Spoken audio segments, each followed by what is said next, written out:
Hello everybody, Dustin here with Blessed Way, the game review. I hope all of you are having a wonderful weekend. I know I am. It's been extremely busy. I have one video compressing that I know many of you who are fans of Warframe will be interested in. But today is for those of you who are seeking to start Final Fantasy, or you have been playing for a little while and have been kind of confused about Final Fantasy XIV.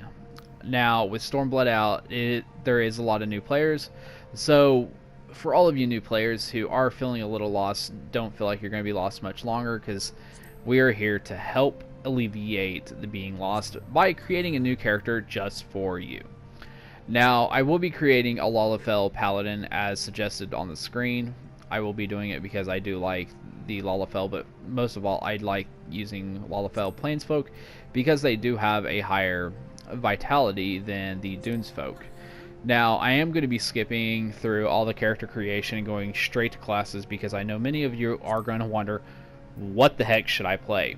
Now, I'm going to be playing a Gladiator, which is a Paladin at level 30.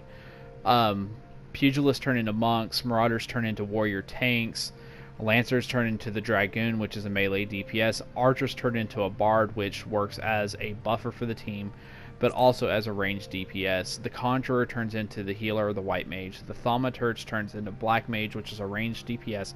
And the Arcanist gets the best of both worlds by turning into both a DPS or a healer. So that is one that some of you may actually find interest in, just because you aren't going to be leveling two separate classes. You're going to be leveling one class, just you have to remember to do those class quests. Now, I will be explaining one thing. I will be going to a server I am a part of. I will be going to a server called Midgard Stormer on the data center Aether. So if you are on there, feel free to look for me, and definitely check out the free company, Azure Infinitum. I absolutely love being a part of them. I spend a lot of time with those folks, even on Facebook. They are a great community, so if you are new and you're wanting a very helpful community, definitely look them up. They are absolutely one of the most outstanding. Now, for those of you who are beginning and you are unsure how to go about getting a name if you don't have one that you want to use, the random name generator in this game is actually pretty fun. It's actually really well done since the names do fit the race of the character you're going to use. Now, I will be using Lightfoot. That is a surname that I use commonly across multiple games, not just Final Fantasy XIV. And I will go ahead and use my first name just because it'll give all of you beginners who do watch this tutorial a chance to play with me if I'm on. But you can also reach out to Azure Infinitum and just tell them you're looking for Arnick Lightfoot or Lightfoot in general, and they'll have an idea of who you're talking to. Now, for the sake of the tutorial, I will be using both mouse and keyboard, but I will be starting the game out with a controller just because I know there are plenty of PlayStation 4 users and even PC users who have actually started using the DualShock 4. So I will be disabling all active help windows just simply because it will pop up a lot and it's going to take away from the immersion of what I'm trying to help you do. Now, to start out, you will want to run up to the guy right here, Wymond, and to focus on him, you're going to hit X. But if you are confused, yes, you can hit R3, go in and out of first person view like I did.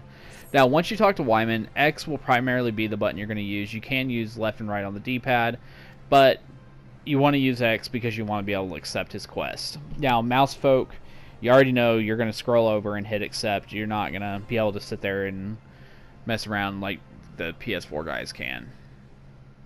Now, Wymond is the starting point. He's going to send you over to the Quicksand, which is just up the way over the stairs, to speak to Momodi. As you can see, I've sped ahead and went ahead and talked to her.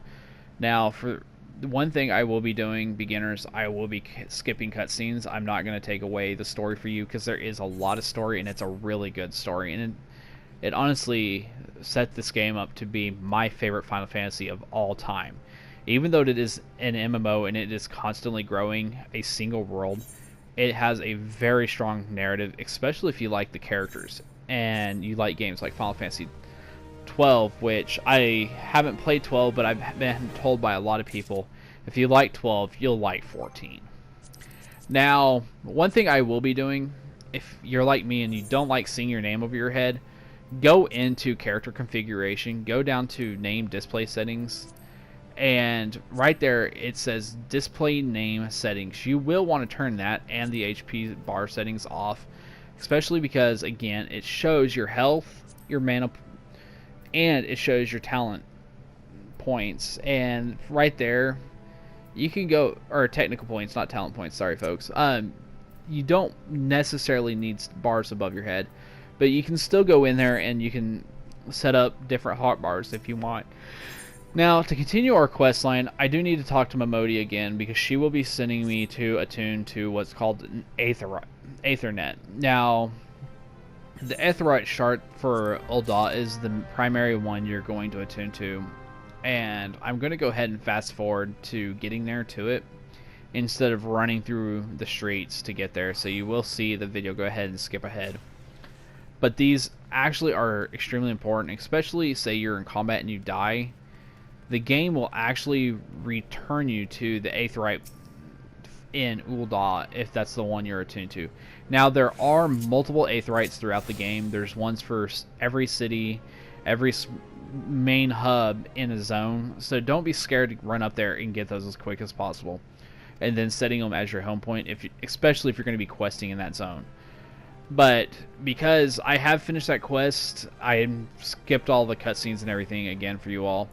It's time for us to go ahead and start attuning to Aethernet shards throughout Ul'dah, and you can do this in multiple cities. It will allow you to transport from point A to point B a lot quicker without having to run through. And as long as you're using the Aethernet, you can get anywhere for free. It's not going to cost you gil. Now, there are X amount in every city, and they will not all be in the same zone, so you will sometimes have to teleport through different stages of the cities to get there, which in the later game content, such as Heaven's Word and Stormblood, is not as much of a problem as it is in Ul'dah. Now, if you are curious to the guilds, you can actually go up to the guild masters like Mila, and you can talk to Mila, and she'll give you a rundown of the gladiators themselves, or you can go talk to other guild masters and they'll kind of give you a rundown of their job. I do want you all to know you can grab multiple jobs from the get-go. So if you're in Ul'dah, you can go grab Thaumaturge. If you decide, oh, I don't like the gladiator, it's a level 5, it's boring, I'd rather cast spells from a distance, you can go to the Thaumaturge's school and you can actually grab Thaumaturge from the get-go. You can even grab your crafting jobs from the start of the game. It's not going to limit you from enjoying what you want. Now, one thing I'm going to emphasize on the screen is you're going to notice when I grabbed my quest called the Way of the Gladiator, there was another quest under there which wants me to return to the quicksand and talk to Modi. There is a difference between these two, because mine is a side quest but it has the plus symbol. It means it has something for me to unlock. Now, you will see this continually throughout the game. It's not going to be a one-time thing. It will be throughout your entire time in Final Fantasy XIV. Now, one thing you will want to become accustomed to is keeping track of what's side quests and what's your main quest. Now, because the main story quests do have the flames around it, as you can see, go ahead and do those. Those are the ones that are going to further your experience in the game. Now, as you can see here, I am doing my Way of the Gladiator. I am using my controller, but I am having some issues because I do have a mouse hooked up to my PS4. So you are going to see me struggling here a little bit. Now, I do want you to know you can use mouse and keyboard without actually having the hotbar set up. It doesn't work as well. Trust me, I've tried. The one thing that's real nice about the controller is you do have L2 and R2, so you can actually go through your attacks being on one side and your utilities being on the other. It gives you a lot of room to work in comparison to mouse and keyboard, where you're going to have hotbars taking up your screen. The one thing I will do, because I don't need my health bar showing, is what I mentioned earlier. I'm going to actually turn off my HP bar settings completely, because down at the bottom, again, it shows your health bar, your mana points, and your technical points. So you don't need that at all. Now, some of you I know may like that utility. Me personally, I don't. So it and my name are disabled. Now, as you can see, to do my attack, I'm letting go of R2 between cooldowns, just simply so I don't sit there and click and click and click, which I do have a habit of doing, especially on mouse and keyboard, because I want to proc my ability as soon as it comes off cooldown. Now, one thing all of you are going to wonder is, how can I tell what is for my quest? Now, one thing you can do is, as you can see on the mini-map up on the right side of my screen, it is showing me where my targets are. So I'm definitely going to keep attacking them, especially throughout the duration of this video, because all this video is about getting you all adjusted, helping get you all settled in. And if you're looking to buy the game and you're kind of wondering how it starts, this gives you a great idea of how Final Fantasy XIV starts. Now, one thing you can do is, if you're curious about, oh, you used your buff, where is it? If you look above the enemy's name on the top center of my screen, it said fight or flight, and it had this, well, it had the symbols for fight or flight and sprint. If you watch those, that will tell you how long you have for ability durations. So those are important. Now, one thing I am going to do here is, I know some of you are wondering, how well does mouse and keyboard work on the game? Now, you're not going to go into your system configuration. Instead, you're going to go to, again, character configuration, because it is not a system configuration at all. It is truly, for each character, you have to do this. So I'm going to click X on the mouse mode, and I'm actually going to go ahead and use mouse and keyboard mode for the rest of the duration. It is how I prefer playing the game. Even on PS4, I find it a lot easier, just because it is there. Now that I am there, you can see my controlling is a little smoother. I actually have more access. I personally enjoy it a lot more. Plus, I can use my abilities just by a click of a button versus having to hold down R2 or L2 and just rotating through each of my abilities. It's a lot less stress on my hands, personally. Now, if you remember, I did say there are buffs. If you look up above the enemy's hotbar, or his name bar, I'm sorry, you can see fight or flight's cooldown. It will tell you as the ability wears off and what its duration is. So I have 2 seconds left, and eventually it's going to fall off the screen just like it did there. Now, you will want to, once you finish taking out the enemies, especially say you start an Ul'dah, you will see a lot of the jobs go through this. A lot of them will actually be taking out the Marmot, the Hornets, and so forth. Now that I completed the quest, I actually used the return feature to return to Ul'dah. And I'm actually going to show you how to use the Aethernet once you get there. It's real simple. All you do is click it, you tell it where you want to go. Say I want to turn my quest into Momodi at the Quicksand. I'm just going to click the Adventurers Guild, and it's going to take me straight back to the Adventurers Guild.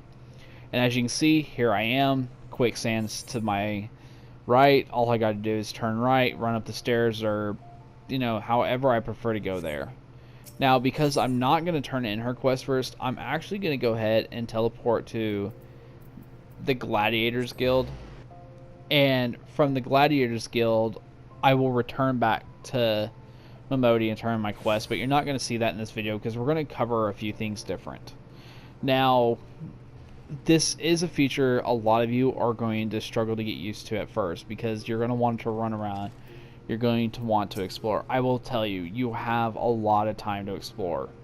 You have a lot of time to complete side quests, what have you. Personally, I don't complete the side quests unless they have the plus symbol.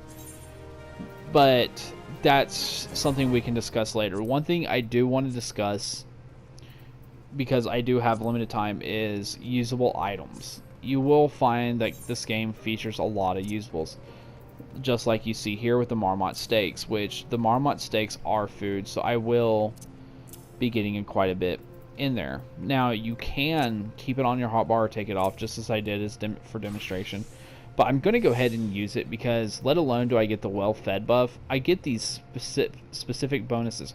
I get bonus XP of 3%, I get some extra vitality, direct hit. So it's real useful to have. It's something you'll truly come to appreciate even later in the game. I know I have a few guys I play with that don't use food. Personally, as a World of Warcraft retiree, I still use a lot of food. Even to this day, I still use food. So it's helpful to have, especially late in the game, throughout the game. I can't even say late in the game. It's purely helpful throughout your entire experience. Now, we will go turn in our quest of Momodi. I'm going to go ahead and skip ahead. Now, it's just simply because there is so much to cover, and again, this is pushing a 32-minute video. So after I talked to Momodi, or Momodi, I prefer calling her Momodi just because to me it sounds easier.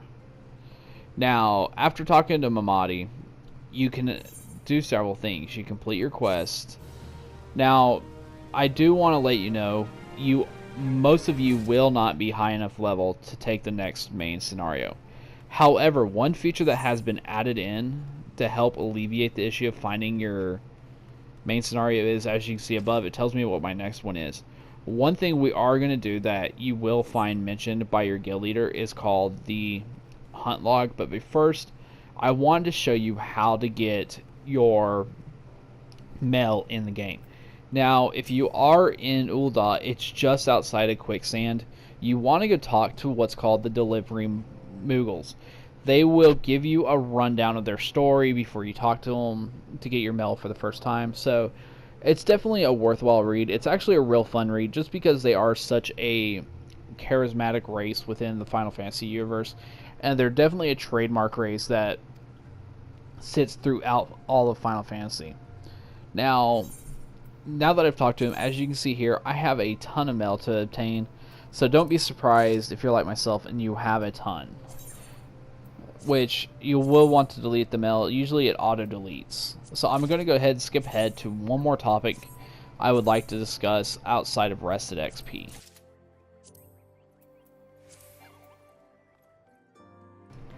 Now, as you can see, I'm returning to Central Tanalan because we are going to go over what's called the hunt log. This hunt log is extremely important to do. I wish I had known more about it and paid more attention to it when I first started, because I was actually struggling staying up in XP with the main scenario. I was actually finding myself constantly behind and having to grind levels where I can continue my main story. So what you're going to want to do is several things. Personally, I'm going to go ahead and switch to controller mode, just because I want you to know how to find this. So you're going to hit options. You're going to go up to this one called the hunting log with controller. It will be the same thing. It'll tell you what you need to hunt down. But because I have shown you how to get there, I'm going to go ahead and switch back to mouse and keyboard mode, just because it is a mode I prefer to play in. And it's a mode I constantly use. Now that I'm here, it's time to go ahead and start taking out targets from the hunt log. After you get the 3 confirmed kills you need, it will give you a bonus XP for taking them. As you can see here, I'm just going to go ahead and keep going. It's telling me I've killed 1 of 3. It's time to kill 2 of 3. And then we're going to go ahead and take out the 2 of 3 that I needed. Just simply because, again, you know, I need the XP. I need to get ahead of my main story. So we'll go ahead and take out this last one. And as you can see here, I've completed the last one, and it's telling me I have more to take out because there are 10 per rank. So don't be scared to go ahead and just give it your all. Go ahead and take them out because, again, you need the XP. You will get behind, and it's a worthwhile grind. So it does, let alone does it give you XP, it gives you some gil to help get by. So having a little extra money in an MMO such as this one never hurts. It's something that you actually should take advantage of, especially early in the game. Now, as you can see here, I still don't have quite the XP to do the story. My quest is still redded out. So what I'm going to do is, I have more I can go take out, so we're going to go ahead and go over to Western Tanalan. Because I am going to head there, I don't want to run all the way across town in this video, so I'm going to go ahead and fade out in the video and fast forward to Western Tanalan. Now that I'm in Western Tanalan, as you can see, I have new targets such as cactars to take out. So I'm going to take those guys out. They have their own hunt log, as you can see by the symbol above their head, which indicates their hunt log targets. So it's time to take out 3 of them. I do want to warn you, some of them will have more than 3. So pay close attention to your hunt log or your chat log, because it will tell you how many you have left. Again, as you can see, I've taken out 3 cactars. It indicated I've taken them out. It granted me 380 bonus XP. So I was able to hit level 4, which is actually required for my main scenario. But one more thing we'll talk about is there is something called fates. So I do have a fate that is going to be near one of my quests. And no, not so much quests as my hunt log. And I guess you can treat your hunt log as a quest as well. As you can see here by the purple symbol over that cactar's head, it indicates he is a fate target. And you can even see on the mini-map, not the big world map, that I'm within the fate range. So I'm going to go ahead and do both my hunt log and my fate log at the same time. Now, one thing I do want to discuss real fast since the video showed it. If you see an enemy that has a yellow area around them, make sure you are not standing in that indicated area. Or even if it's an area on the ground, it means that is an area the enemy has targeted. And it will deal a massive amount of damage. So as you can see now, the fate is almost done because I decided to go ahead and cut some of the combat out. And I even have nearby targets for my hunt log. And so I'm going to go ahead and finish out this fate, and then I will do a little bit more of my hunt log, because that way when I do my main scenario quests, I'm not going to be behind. So even their bonus XP for completing the missions aren't going to help me. Instead, it's going to be a boost and let me stay ahead throughout the game. Now, one thing you can do is if you see fates or hunt logs nearby, even if you're doing your main scenario quest, don't be scared to go off and do those. As I said, it won't hurt you to stay ahead of your main story. It's actually more beneficial to you in the long run of things, because it'll allow you just to keep going and going and going, and you're not going to feel that typical MMO drag where you feel like you've hit a rough spot. So, as you can see here, I'm still doing my hunt log, so it's not going to hurt. Even if I have rested XP, it's going to help. So we're going to go ahead and fast forward away from this character to my main character, and I'm going to show you rested XP real fast. Now, one thing you will notice is my XP bar is blue. This means I'm going to be getting bonus XP. Let alone am I going to be getting bonus XP from the free company buffs, which we will cover in a later video. I'm also going to be getting bonus XP from one, I do have gear, I do have characters above level 60, so I'm pretty sure having characters above level 60 still matters, and it maybe have moved to 70 where it levels you up faster, but regardless, I'm still getting a lot of XP just from having the rested XP, and it really does help. So if you are getting off for the night, especially you new players, make sure you're logging out so you can get your rested XP. Just remember, everything I've taught you in this video is not going to help you unless you apply it. Some of it may come just from experience, some of the other stuff may come just simply because you've played other MMOs, so it's not going to hurt you. But that is a wrap for today. I do hope this video helps all of you new players and some of those of you that are returning players. Again, I'm your host here at Blast Away the Game Review, Dustin Murphy. If you have any questions, please leave them in the comments below, or you can hit us up on Facebook or Twitter, depending on what your choice is. I appreciate all of you tuning in. Again, I'm Dustin Murphy here at Blast Away the Game Review, and I hope you all have a wonderful evening.